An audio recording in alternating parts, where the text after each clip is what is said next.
Halo Tribuners, bersama aku Mega Setia dan kamu sedang menyaksikan Hype, membahas berita terkini yang lagi hype banget.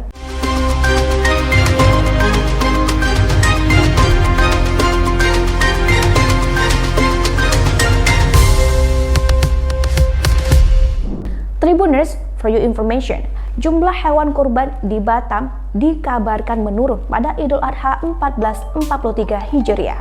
Di mana nih Tribuners, hal ini diakui oleh seorang panitia kurban yang bernama Ismanuddin dari wilayah Batu Besar, Kecamatan Nongsa, Batam pada Minggu 10 Juli 2022. Ismanuddin bertugas di Masjid Al-Barokah, Kecamatan Nongsa, Batam.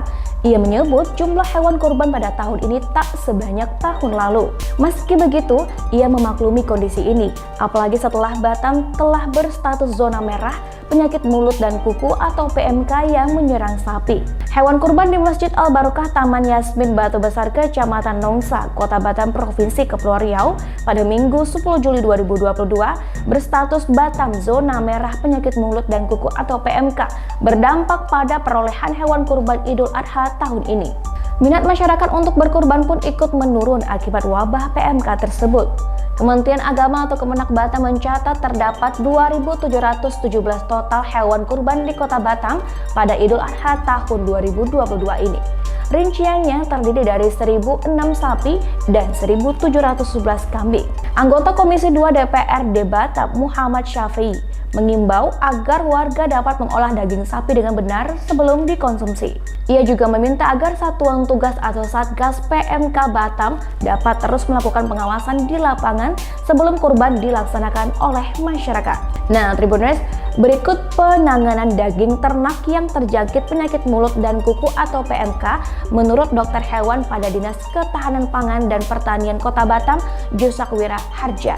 Di antaranya, warga tidak perlu khawatir sebab daging yang terjangkit PMK sebenarnya bisa tetap dikonsumsi asalkan cara memasaknya benar. Penyakit mulut dan kuku diketahui menyerang hewan ternak berkuku belah seperti sapi, kerbau, kambing, dan domba. Manusia tidak memiliki reseptor terhadap aptovirus yang menjadi penyebab penyakit mulut dan kuku atau PMK, sehingga daging hewan ternak yang terjangkit PMK sebenarnya tetap bisa dikonsumsi manusia asalkan cara memasaknya tepat. Virus PMK yang ukurannya sangat kecil sekitar 30 nanometer ini dapat mati jika dimasak pada suhu di atas 70 derajat Celcius selama 30 menit. Selain itu, virus ini juga sangat peka dengan perubahan pH, sehingga ketika dikonsumsi akan mati dengan sendirinya karena asam di dalam lambung. Warga tak perlu panik. Jusak mengimbau agar masyarakat tidak panik akan adanya wabah PMK ini. Proses karantina yang dilakukan terhadap hewan ternak saat ini semata hanya untuk mencegah penularan antar sesama hewan di peternakan. Ia menambahkan, meski tidak dapat terjangkit PMK, manusia tetap berpotensi menjadi wabah penyebaran virus apabila tidak teliti dalam melakukan penyembelihan atau pemeliharaan. Virus PMK yang ukurannya sangat kecil itu dapat menyebar dengan cepat melalui udara atau menempel di pakaian. Oleh karenanya, penanganan atau pemusnahan hewan ternak ber-PMK harus dilakukan dengan hati-hati dan menggunakan alat pelindung diri atau APD. Bagian-bagian tubuh hewan yang rawan mengandung virus terutama adalah bagian tulang, kepala, hidung, mulut, dan kuku. Oleh karenanya, jarak standar kandang ternak bergejala PMK dengan kandang lainnya biasanya harus berjarak paling tidak 10 km. Well, Tribuners, bagi kamu yang mengonsumsi daging hewan kurban, jangan lupa untuk dimasak selama 30 menit. Gimana nih Tribuners menurut tanggapan kamu tentang jumlah hewan kurban di Batam pada tahun ini menurun?